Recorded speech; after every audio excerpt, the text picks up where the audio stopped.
Hello there gorgeous gamers and welcome back to Pure Play TV, and we've got another review for you, and this time it's Disjunction, a cyberpunk action stealth game that has kicked my arse for the past couple of weeks. This review comes from our network site Pure PlayStation and a code was provided by the publisher. Disjunction is set in a futuristic cyberpunk version of New York City. Criminal gangs run the slums while mega corporations rule the rest.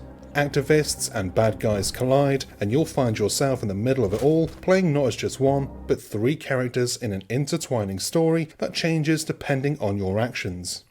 You're given choices throughout the game and they will affect the eventual outcome.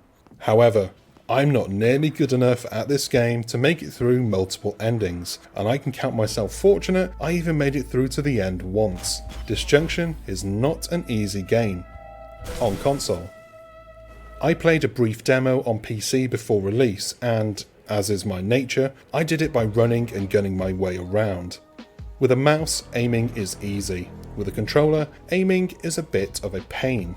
It's doable, sure, but it's not as accurate or as easy as using a mouse, so bear that in mind.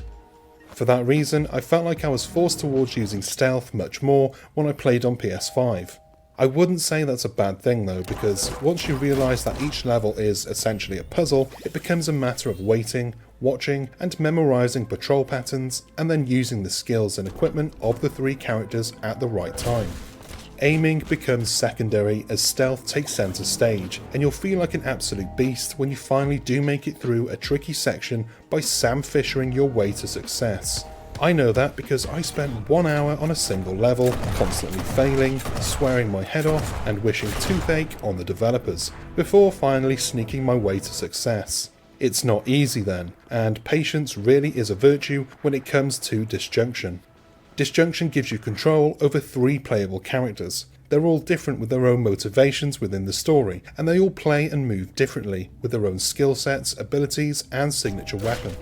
Lockjaw, a big guy who uses the box for a living, is naturally strong, and he's further enhanced with his great big metal arm. But he's slow, and not always up to the challenge of quickly moving from the watchful eyes of guards, cameras or droids. But what he lacks in speed, he makes up for in brute force, and a massive shotgun, and I found I really enjoyed his levels the most.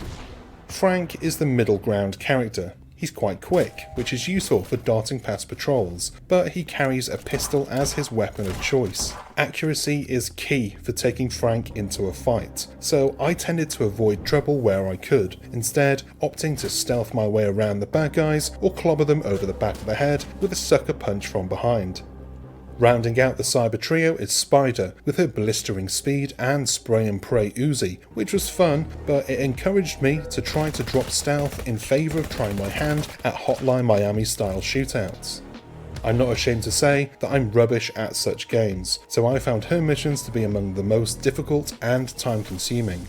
That all being said, they're great characters and really well written for the interweaving sci-fi tale. Despite the dialogue all being on-screen text, and that's something I normally dislike, I still found myself following the narrative really closely. It helps that you're always a part of the narrative with dialogue options. Some of these change the course of the story, others are just there for you to impart a bit of yourself on the characters. You've also got upgrade paths for the unlikely heroes. You gain experience points throughout the game and they can be spent on upgrades like faster movement, shorter cooldown times on abilities, and so on. I'm not sure the game needed these upgrades, but I didn't mind them and I never felt like I was bogged down with stat tracking and tweaking. The upgrades are easy to customise and they come at the end of each level. Disjunction might be a tad too hard at times and the mission structure does get old quite fast, but the moment-to-moment gameplay is really superb. I've missed Splinter Cell over the years, and while Disjunction doesn't look a lick like Sam Fisher's world of covert operations, it does at times feel like it, and that was enough for me.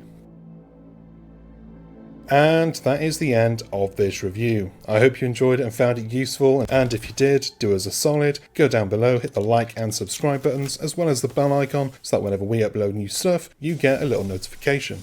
Check out the description for our social media channels and our supporters page, where you can support our small team with a membership. I've been Chris, you've been gorgeous, and I'll see you on the next one. Until then, bye bye.